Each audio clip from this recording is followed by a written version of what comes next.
नमस्कार दोस्तों, मेरा नाम है रुबीशी। इस वक्त मेरे साथ मौजूद हैं सपा की जिला अध्यक्ष ब्रिजेश कुमार गौतम जी। सर, आपका बहुत बहुत स्वागत है। धन्यवाद। सर, 2024 का जो लोकसभा का चुनाव किस तरह देख रहे हैं आप इसको? सबसे पहले आपको धन्यवाद। पार्टी कार्यालय पर आपका स्वागत। 2024 का जो चुनाव होने जा रहा है, उस चुनाव में जो 16 टिकट समाजवादी पार्टी के राष्ट्रीय अध्यक्ष माननीय श्री अखिलेश यादव ने घोषित किया है, उसमें गोरखपुर का भी श्रीमती काजल निषाद जी को उम्मीदवार बनाया है। मैं अपने राष्ट्रीय अध्यक्ष जी को धन्यवाद देता हूं कि समय से उन्होंने उम्मीदवार बनाकर हमारे बीच में भेज दिया। हमारी तैयारी पूरी है। आपको क्या लगता है, पिछली बार जिस तरह से काजल निषाद हारी थी और फिर से पार्टी ने उनको टिकट दिया है, इस पे क्या कहेंगे आप? चुनाव में हार जीत का एक दौर चलता रहता है, उससे हम समाजवादी लोग घबराते नहीं हैं। और 2024 का जो चुनाव होने जा रहा है, ये 2024 में जनता चुनाव लड़ने जा रही है। काजल निषाद जी आवाज़ जरूर है, लेकिन उनके समर्थन में जनता है। और भारतीय जनता पार्टी की जो सरकार है, इस सरकार में जो गलत नीतियां हैं, जो दलितों के ऊपर, पिछड़ों के ऊपर, आदिवासियों के ऊपर या किसानों के ऊपर, मजदूरों के ऊपर या आदि आबादी महिलाओं के ऊपर जो जुल्म जाति अत्याचार हो रहा है, इस अत्याचार से लोग उब चुके हैं। इस नाते इस बार 2024 में सर, अक्सर मैं ये देख रही हूँ कि लोग कह रहे हैं कि अत्याचार हो रहा है, जहाँ पे गवर्नमेंट ये कह रही है कि भ्रष्टाचार मुक्त भारत हो रहा है। मतलब वो धीरे धीरे भ्रष्टाचार खत्म हो रहा है, पहले से कम हो गया है। तो आप इस पे क्या कहेंगे? नहीं, कौन से भ्रष्टाचार मुक्त होने की बात भाजपा के लोग कह रहे हैं? कौन सा भ्रष्टाचार मुक्त? आपने नहीं सुना है? क्या बताएं? अच्छा, आपने नहीं सुना है कि गवर्नमेंट है ये कहती है कि यहाँ पे भ्रष्टाचार मुक्त हो गया है, यहाँ पे मतलब कुछ जहाँ पे क्राइम हो रहे हैं वो कम हो गए हैं, वो केसेस है, ये सारी चीजें बोलते हैं। मैं आपसे कहूँ कि भ्रष्टाचार, ऐसे बहुत सारे भ्रष्टाचारी हैं जो भाजपा में जाते ही वॉशिंग मशीन में धुल जाते हैं। तो भ्रष्टाचार मुक्त हो रहा है कि भ्रष्टाचार का बढ़ावा हो रहा है? वॉशिंग मशीन में धुल जाते हैं, इसका मतलब क्या है? इसका मतलब यह है कि भाजपा में तमाम ऐसे नेता गए जो भाजपा के लोग ही उनको भ्रष्टाचारी और करप्शन वाला बताए थे, लेकिन आज के तारीख में वो कहाँ गए? भाजपा में गए, वो साफ सुथरी छवि हो गई उनकी। तो भ्रष्टाचार तो भारतीय जनता पार्टी की सरकार में बहुत ज़्यादा है। थाने पर सुनवाई नहीं होती, तहसील में सुनवाई नहीं होती। जब किसानों के हित की बात करेंगे तो बहुत दिमागी रूप से किसानों का जो 50 केजी की बोरी होती थी, रेट उतना ही है, रेट बढ़ा दिया और उसका 10 किलो वजन कम कर लिया, 40 किलो की बोरी कर दी। भ्रष्टाचार इनके सरकार में है। इससे ज़्यादा भ्रष्टाचार सरकार कोई थी नहीं। और पहले बसपा में थे, बसपा छोड़ के आप सपा में क्यों आए? क्यों आए? ये तो मेरा जीवन है। वो तो ठीक है, आपका जीवन है, लेकिन आपने मतलब बीजेपी या फिर अन्य पार्टी को क्यों नहीं चुना? नहीं, मतलब आपका कहना सही है, क्यों आए। बसपा छोड़ करके मैं बहुजन समाज पार्टी में लंबे समय तक रहा हूं और मानवर श्री कांसी राम जी के विचारों से ओतप्रोत रहा हूं। बाबा साहब डॉक्टर अम्बेडकर को मानता हूं। जो इधर मैंने देखा कि बसपा सुप्रीमो की जो लड़ाई है, वो लड़ाई धीमी पड़ रही है। जहां संविधान को रोकने के लिए लड़ाई लड़नी जितनी गति से होनी चाहिए, वो गति धीमी हो रही थी। तो मुझे लगा कि कहीं न कहीं हमारी जो समय है, जो ऊर्जा है, वो कमज़ोर हो रही है। इस नाते समाजवादी पार्टी के राष्ट्रीय अध्यक्ष माननीय श्री अखिलेश यादव जी ने बाबा साहब अम्बेडकर के विचारों को आगे लेकर चलने के लिए काम कर रहे हैं। तो मुझे लगा कि हमें भाजपा को रोकना चाहिए। तो मैं डॉक्टर अम्बेडकर का अनुयायी तो था ही, उसमें एक डॉक्टर लोहिया जी को मैंने और जोड़ करके और समाजवादी पार्टी में शामिल हुआ। उस सौभाग्य मेरा कि अपने नेता माननीय राष्ट्रीय अध्यक्ष जी के नज़रों में मेरी कार्यप्रणाली कुछ ही दिनों में अच्छी लगी। तो हमें चंद दिनों में ही करीब दो ढाई साल के अंदर ही हमें गोरखपुर जैसे संवेदनशील जिलों क्या लगता है बीजेपी को टक्कर दे पाएगी सपा? हाँ, देगी, दे चुकी है, हरा चुकी है। 2018 में परवेज निषाद जी को समाजवादी पार्टी के लोगों ने, यहाँ के सभी जात धर्म के लोगों ने मिल करके परवेज निषाद को जिताया था और जो योगी जी के जो तथाकथित सीट मानी जाती है, उसको हराया गया था।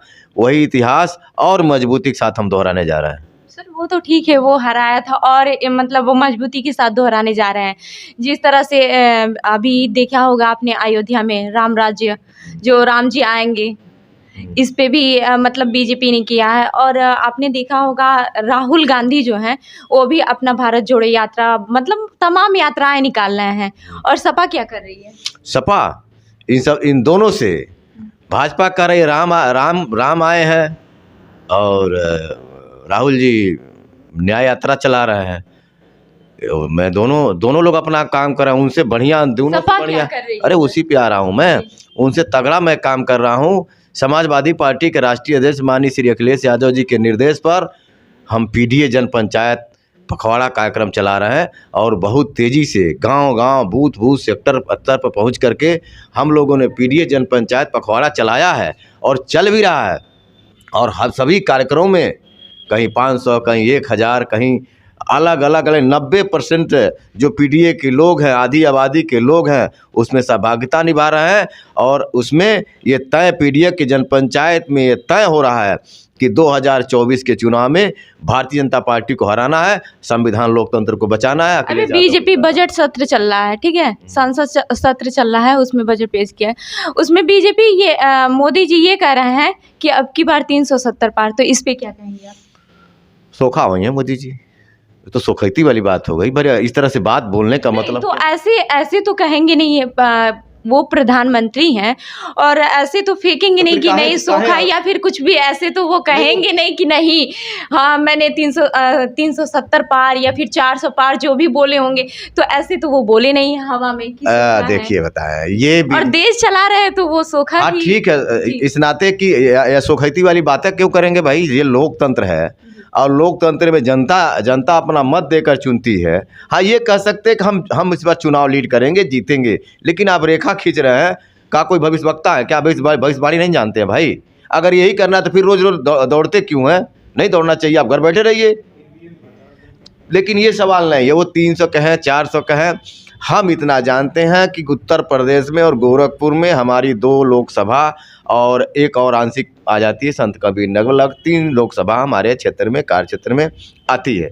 मैं कह सकता हूं आपके माध्यम से कि भारतीय जनता पार्टी को यहाँ से हराने के लिए यहाँ का हर समाजवादी, छोटा नेता हो या बड़ा नेता हो, वरिष्ठ नेता हो, बूथ के हों, सेक्टर के हों, जोन को, सभी नेता अपनी तैयारी बना चुके हैं। हमारी योजना पूरी बन चुकी है।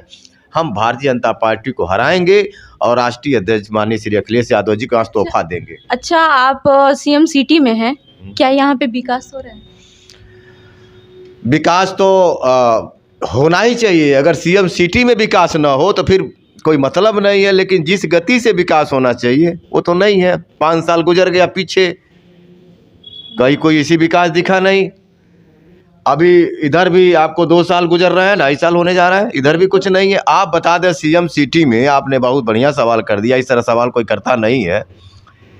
सीएम सिटी में गोरखपुर जिले में या गोरखपुर मंडल में 28 विधानसभाएं आती हैं और गोरखपुर जिले में 9 विधानसभाएं आती हैं। ऐसा कोई कारखाना बता दिया जाए जिससे हम कह सकें कि हाँ सीएम साहब विकास का मार्ग पकड़े हुए हैं। रोड, पानी, सड़क, ये तो जो भी सरकारें अच्छा, पिपराइच का जो चीनी मिल था वो भी बंद पड़ा था, वो भी तो स्टार्ट किए। अरे भाई तो बंद तो पड़ा था, स्टार्ट किए हैं। हाँ। बंद तो पड़ा था, कोई नया काम बताओ ना आप। फर्टिलाइजर बंद था, वो भी चालू हुआ, कोई नया काम बता दो आप। चिल्लू पार, बांसगांव, चौरी चौरा, पिपराइच, कंपियरगंज, सहजनवा, खजनी, गोरखपुर ग्रामीण शहर, इसमें इतने अपने जिले में ही बता दे कौन सी फैक्ट्री में योगी जी ने लगवा दिया? कोई अभी तो वो स्टेडियम बनवाने की तैयारी कर रहे हैं। और तैयारी तो मेट्रो भी बनवाने कर रहे हैं। कहाँ गया मेट्रो? हाँ, मैप तो पास हो गया ना सर? हाँ तो पास तो इससे बहुत सारे चुनाव। हाँ। 3 साल में, अब उनका 2 साल 2 बजट तो हो गया, 3 साल में कौन सा मेट्रो बन जाएगा? नहीं बन पाएगा। क्यों नहीं बन पाएगा? नहीं बन पाएगा। क्यों नहीं बन पाएगा? मैं कह रहा हूँ नहीं बन पाएगा। क्यों नहीं बन पाएगा? ये तो चुनावी स्टंट है, चुनावी बातें हैं। जो देखिए, सड़क हमारी जरूरत ये क्या है? जो ये बड़ा चुनाव है, देश का चुनाव है, और देश के चुनाव में जनता ये चाहती है कि हमें रोजी रोजगार मिले, हमें नौकरी मिले, शिक्षण संस्थान में हमारा सम्मान हो, आप रोजगार के मामले में, रोजगार का मतलब सरकारी नौकरी कहीं नहीं है। आप मोदी जी ने अभी कह रहे हैं कि 400 पार करेंगे, और आप 200 एक साल में 2 करोड़ लोगों को रोजगार देने की बात कही थी, वो कहाँ गया? देना चाहिए था। ये तो मोदी जी बताएंगे। भाई आपका सवाल हमारे आपके बीच में हो रहा है, तो मोदी जी हम थोड़ी पूछने जाएंगे। तो जब मोदी जी उस बात को कह रहे हैं 400 पार, वो तो सही हो नहीं रहा है। अब फिर उन्होंने कहा 1 साल में 2 करोड़ को रोजगार देंगे, तो कहाँ रोजगार मिल पाया? तो गलत हुआ ना। अब नहीं मिल पाया, ये तो मोदी जी बताएंगे ना कि वो देंगे कि नहीं।